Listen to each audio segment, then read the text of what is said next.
dia.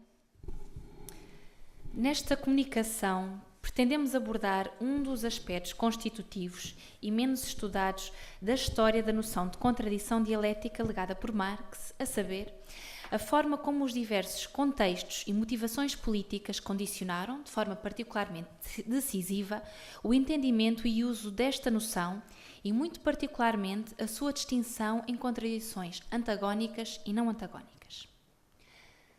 Segundo Luciancev, a noção de contradição dialética, originalmente criada por Marx em 1843 na Crítica do Direito Político Hegeliano, foi aquela que ele viria a designar por antagonismo, e cujo modelo é a oposição de classes. Ela representa uma contradição irredutível ou irreconciliável entre os seus termos contrários, os quais estabelecem entre si não uma identidade, a Hegel, mas uma unidade estrutural e funcional que recusa, ao mesmo tempo, uma mediação que pudesse apaziguar ou resolver o conflito. Neste sentido, para Marx, uma contradição antagónica só é superável por supressão de um dos termos e a libertação ou emancipação do outro, sem que uma qualquer mistificadora Aufhebung os possa reconciliar numa nova síntese, identidade e unidade superior. Todavia, diz-nos Luciancev, entre 1857 e 1858, Marx descobre uma outra espécie de contradição em que os termos em oposição não apenas se apresentam como conciliáveis, mas reproduzem-se ciclicamente no seio de um mesmo processo ou unidade, como produção e consumo, forma mercadoria e forma dinheiro, compra e venda, etc. Porém, para esta espécie de contradição, nem Marx, nem Engels, nem depois Lenin ou Mao Tse-tung a identificaram formalmente como tal, nem trataram tematicamente a questão no seu conjunto, distinguindo sobretudo essas espécies de contradição, seja quanto às suas essências próprias, seja quanto às suas respectivas formas de funcionamento e de desenvolvimento. Com efeito, o único testemunho escrito em que Lenin indicia uma distinção clara entre contradições antagónicas e não antagónicas consiste na sua famosa observação, em 1920, a uma frase de Nikolai Bukharin no seu livro Economia do Período de Transição. O capitalismo é um sistema antagónico, contraditório. A frase é de Bukharin. A propósito desta frase, escreveu Lenin: antagonismo e contradição não são de todo a mesma coisa. No socialismo, o primeiro desaparece, ao passo que o segundo permanece. Fim de citação. Ou seja, no socialismo continuarão a desenvolver-se contradições, mas já não de natureza antagónica.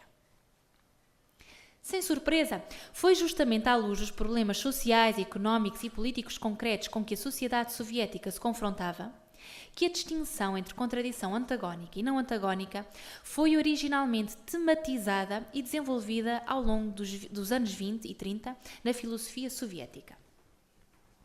Segundo o estudo de Thomas Weston, The Concept of Non-Antagonistic Contradiction in Soviet Philosophy, relativamente recente, 2008, este debate teve o seu início nos anos 20, com a oposição entre a perspectiva mecanicista de Bukharin e as perspectivas mais inspiradas em Hegel e em Marx, defendidas por um conjunto de filósofos organizados em torno de Avram Deborin.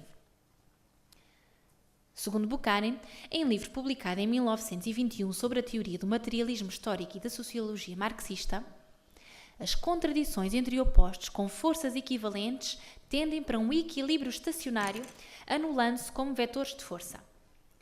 Bukharin aceitava a teoria mecanicista clássica, segundo a qual a mudança ou o movimento não podem ser gerados por forças equivalentes contrárias, elas anulam-se, e um estado de equilíbrio só pode ser destruído por ação de forças externas, à luz do princípio da inércia da mecânica clássica. Regressando a Hegel e ao marxismo clássico, o grupo liderado por Avram Deborin criticou uma tal perspectiva mecanicista, defendendo a interpenetração dos opostos, as suas transformações recíprocas, ao contrário da sua mera anulação recíproca, a possibilidade de mudança por relação interna entre as próprias forças opostas e a formação de unidades superiores que superam oposições anteriores.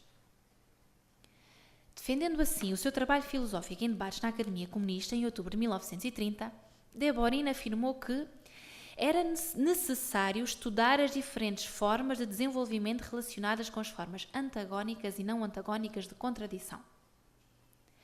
E Podolsky foi ainda mais longe, afirmando que, sem uma compreensão do significado da forma não antagónica de contradição, é impossível conceber as novas formas de legalidade emergentes, as novas relações sociais e o próprio processo de desenvolvimento no socialismo.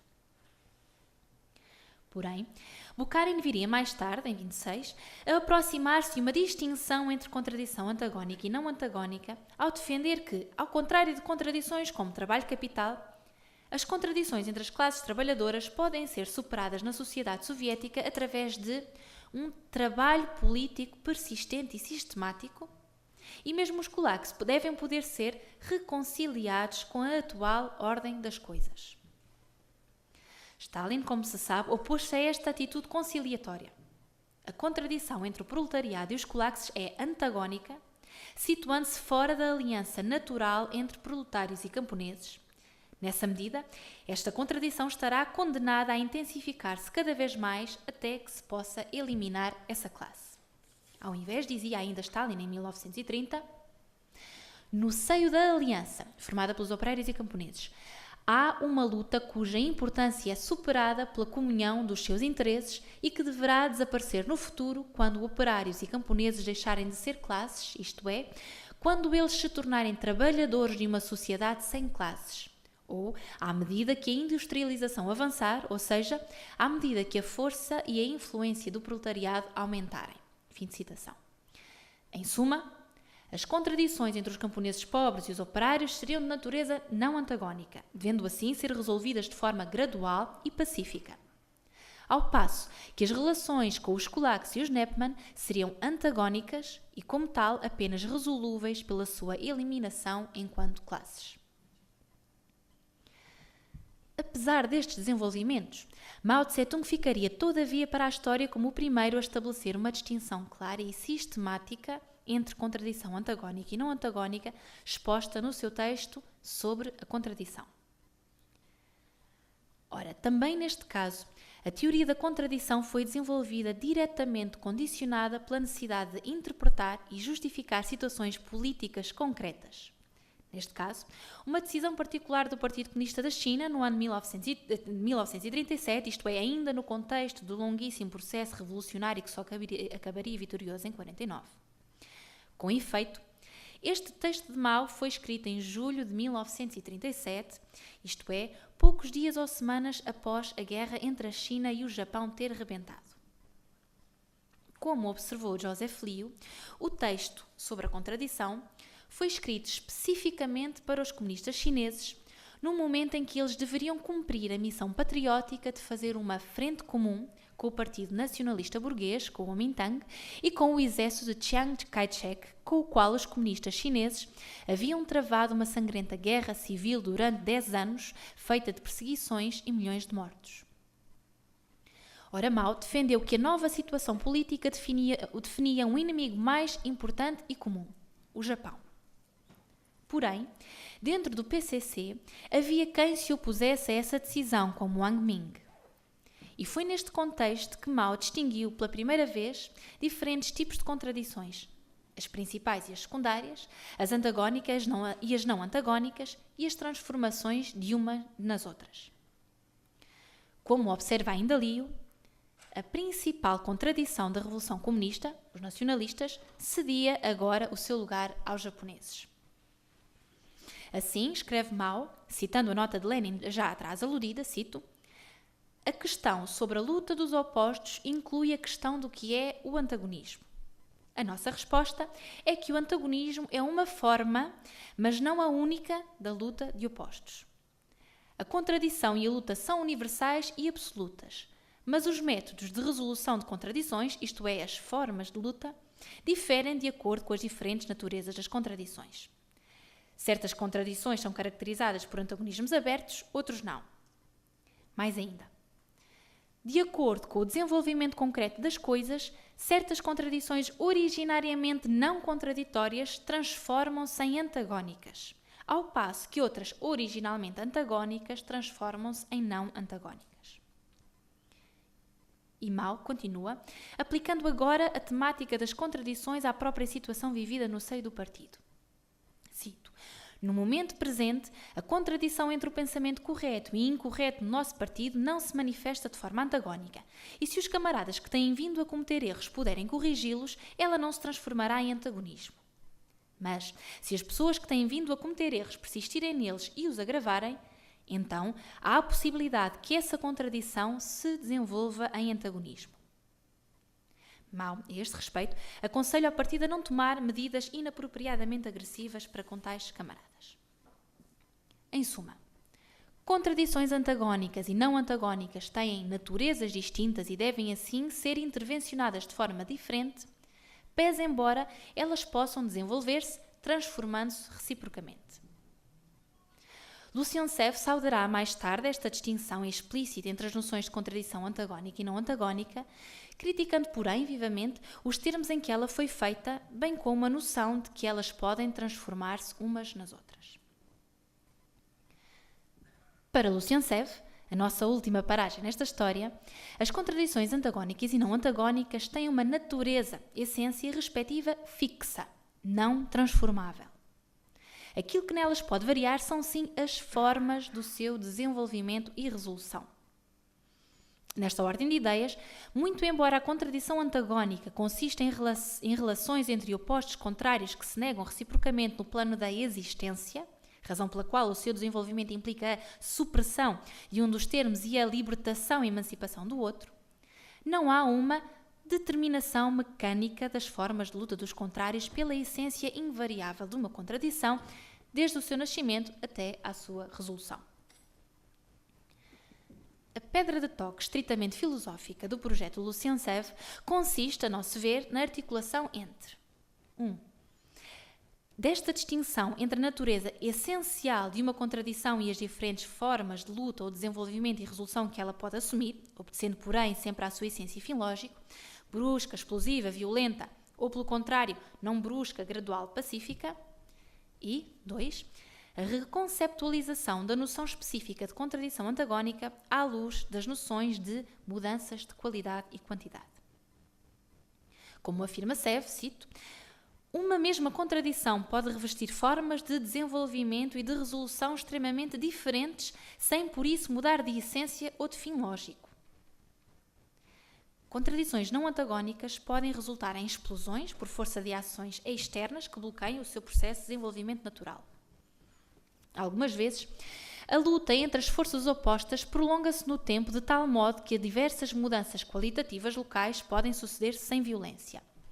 Por isso diz Sev, cito, a possibilidade de formas não explosivas de desenvolvimento de contradições antagónicas não modifica em nada o facto fundamental de elas serem irreconciliáveis do princípio ao fim e que o seu termo não possa senão consistir na supressão de um dos contrários e na emancipação do outro. Compreende-se assim, diz Sev, a que ponto foi um erro esquerdista considerar a coexistência pacífica com o imperialismo como uma capitulação conciliatória, assim como foi um erro considerar as vias pacíficas para o socialismo como uma recaída vergonhosa no reformismo burguês. Subjacentes a esses erros, explica-se Sev, está a incompreensão das relações entre essência e formas numa contradição dialética. Por exemplo, diz Sev, nas condições em que se desenvolvem hoje a luta de classes em França, estamos em 80, são precisamente as formas pacíficas que, de uma maneira geral, permitem conduzir os antagonismos de classe à sua resolução efetiva. A pergunta que Sev lançou à teoria das contradições de Mao, a saber, não consistiu ela sobretudo numa tentativa de justificação teórica da linha política defendida pelo próprio Mao? Pode, pois, ser dirigida também ao próprio Sev. As contradições de classe estariam a desenvolver-se rumo à sua resolução efetiva no quadro pacífico do Programa Comum de Governo do PCF com o PS, sendo que este programa confirmaria a justeza filosófica em distinguir as essências e as formas de cada contradição dialética. A reconceptualização da noção de contradição antagónica, à luz das noções de mudança de qualidade e quantidade, segue, por seu lado, um argumento bastante simples de formular. 1. No seu sentido lógico, uma explosão significa brusquidão com que ocorre uma mudança qualitativa. 2. Porém, qualquer mudança qualitativa corresponde a um certo ponto nodal numa série de mudanças quantitativas, graduais, contínuas. 3. Logo, pode haver mudança qualitativa sem que ela envolva rupturas bruscas. Como diz Sev, a noção de mudança qualitativa, cito, produz-se num ponto determinado da mudança quantitativa, uma vez obtido o valor limite para além do qual são abolidas as condições de existência de uma dada qualidade. Continuidade e ruptura têm, pois, de ser pensadas em conjunto num qualquer processo de mudança qualitativa. Sev dá a este título alguns exemplos de fenómenos de complexidade e de auto-organização na física e na química, recordando-nos que a água, por exemplo, só ferve, mudança qualitativa de fase para o estado gasoso, quando atinge um determinado valor na gradiente temperatura. O processo é gradual, muito embora o fim do processo constitua uma mudança de qualidade. Da mesma forma, pode uma sociedade capitalista transitar para uma sociedade socialista, pensa Sev. Na conferência Nós e Marx, que fazer?, feita em 2001 e curiosamente em Portugal, Sev viria a explicitar o significado e o alcance políticos desta perspectiva filosófica. Paralelamente aos erros das experiências socialistas no século XX, disse Sev, há que compreender a importância do indivíduo, da autonomia pessoal e da verdadeira democracia para cada um de nós, bem como o surgimento de movimentos irresistivelmente maioritários por mudanças sociais parciais, mas profundas. Devemos, assim, encarar outras vias estratégicas de transformação que não as do passado, no sentido daquilo a que Jean Jaurès apelidava uma evolução revolucionária. Nesta ordem de ideias, continua Sev, é preciso atender para a relatividade histórica das formas revolucionárias. E hoje, face às novas condições históricas, pode já não ser aberrante conquistar, antes de uma grande mudança geral, aquilo que Gramsci chamou hegemonias parciais, setoriais, em questões de fundo importantes, se bem que limitadas. Se for possível, construir maiorias de ideias e de intervenções políticas que permitam alcançar vitórias importantes de ordem económica e de ordem política e pôr em marcha também transformações de caráter mais global. Consensos alargados, no que diz respeito, por exemplo, ao estabelecimento de limites da esfera de ação dos critérios de rentabilidade financeira, por exemplo, a taxa Tobin, não é uma utopia, diz Sev. Limites nas atividades da biomedicina, na indústria farmacêutica face à sua descontrolada procura do lucro. Recrudescimento de novos valores éticos na política, seguindo o exemplo da luta contra o apartheid de Nelson Mandela, ou, por fim, o pensamento ecológico. É uma ideia plausível? Tem pernas para andar? Pergunta Sev. Sev responde, ninguém o sabe à partida, mas estamos num século em que é preciso inventar. Concluindo, queremos ser possível perceber desta breve análise em que medida o desenvolvimento teórico da natureza dialética das noções de contradição antagónica e não antagónica foi influenciado por questões de análise, de interpretação ou de agendas políticas concretas. A nosso ver, é possível determinar duas fases deste desenvolvimento. Numa primeira fase, a problemática centrou-se na análise e determinação dos vários tipos e formas de contradições sociais, políticas e económicas, ou já existentes numa sociedade socialista em construção, no caso da União Soviética, ou no curso de um processo conducente a uma revolução socialista, no caso da China, bem como nos diferentes modos de intervenção para resolver tais contradições. Numa segunda fase, aqui representada por Lucien-Sev, a noção de contradição antagónica passa a ser politicamente mobilizada para a consideração das próprias vias de transição para o socialismo, tendo como fim a defesa explícita de uma transição gradual e pacífica para o socialismo. Ora, a gênese histórica desta deslocação política da problemática filosófica em torno da contradição antagónica não é difícil de localizar. Segundo Thomas Weston, cito, as mudanças sofridas na política soviética depois da morte de Stalin, tais como a transição pacífica para o socialismo e a coexistência pacífica com o imperialismo, exigiu algumas mudanças na formulação do próprio conceito de contradição antagónica. Lucien-Sev, ele próprio, é a este respeito explícito. O eminente interesse histórico de criar uma verdadeira teoria sobre o antagonismo consiste na capacidade de ela poder dar resposta à mais viva atualidade política. A saber, não apenas aprofundar a natureza das contradições no próprio socialismo, mas também propiciar uma reflexão sobre as vias de passagem pacífica e democrática para o socialismo.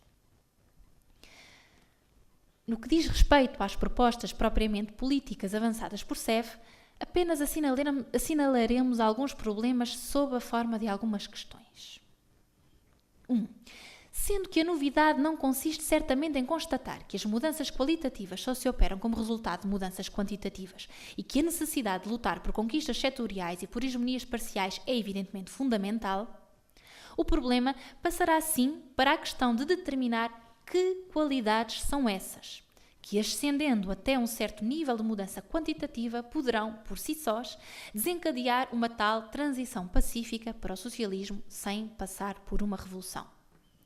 Construção de consensos, conquistas setoriais e de hegemonias parciais por mudanças culturais e emergência de novos valores éticos no quadro do nosso sistema capitalista, como propõe Sev. 2. Se há que aprender com a história da construção do socialismo na URSS ou na China, não haverá também lições a retirar da história, por exemplo, do programa comum do governo do PCF e do PS na França dos anos 70 e 80, invocado por Sev? 3. Por outro lado, pese embora Lucian Sev invoque explicitamente Gramsci, o comunista italiano nunca defendeu que a luta pela hegemonia pudesse evitar, ou servisse para substituir, uma revolução, como a maioria dos eurocomunistas quis acreditar ou procurou fazer crer. Ao invés, a conquista da hegemonia pelos comunistas foi por Gramsci apresentada como uma fase prévia e necessária para quebrar a hegemonia cultural e ideológica do capitalismo no Ocidente, com o objetivo de que uma revolução pudesse assim ocorrer com a base na mais alargada unidade possível de trabalhadores e tendo assim mais possibilidades de poder vir a ser vitoriosa. Ora, independentemente da opinião que se tenha sobre esta perspectiva gramsciana, importa distingui-la da proposta de Lucian Sev, bem como dos eurocomunismos em geral. 4. Por fim, se concordarmos com Sev em que não pode haver uma definição mecanicista e determinista à luz da qual seja possível postular formas gerais de desenvolvimento e resolução para toda e qualquer contradição, não careceria de mais fundamentação a ideia de que a transição política do capitalismo para o socialismo pode obedecer às mesmas leis naturais que regulam as mudanças qualitativas no mundo físico e químico? A natureza e os constrangimentos dos dois tipos de processos serão os mesmos? Serão eles facilmente analogizáveis? Ou podem os seus conceitos respectivos migrar sem mais de um domínio para o outro? A nosso ver, a possibilidade de uma transição pacífica para o socialismo no contexto do pensamento de Sev só se justifica pelo esquecimento da natureza repressiva do Estado capitalista, ou pior ainda, pela convicção de que o Estado contemporâneo e a classe dominante podem perder a sua natureza repressiva e ideológica através da criação de hegemonias parciais e setoriais e de largos consensos interclassistas ou supraclassistas. Em suma, Sev chega à doutrina pacifista por não conseguir regressar ao concreto depois da sua ascensão ao mundo filosófico das abstrações. Com efeito, é a forma concreta de dominação que determina a forma possível de libertação. Isto significa que só podemos supor uma superação pacífica do capitalismo para o socialismo se a classe dominante no capitalismo exercer a sua dominação de forma igualmente pacífica. Inversamente, se reconhecermos que o Estado é a forma de dominação repressiva e violenta de uma classe sobre outra, como supor que a forma prática de libertação da classe dominada possa não ser também ela violenta? Mas claro está, uma tal conclusão só pode ser atingida pela análise das condições concretas das contradições, tais como estas se manifestam numa sociedade capitalista, e não por uma aplicação esquemática de categorias abstratamente consideradas ou meramente desejadas por pressupostos subjetivamente determinados. Obrigada.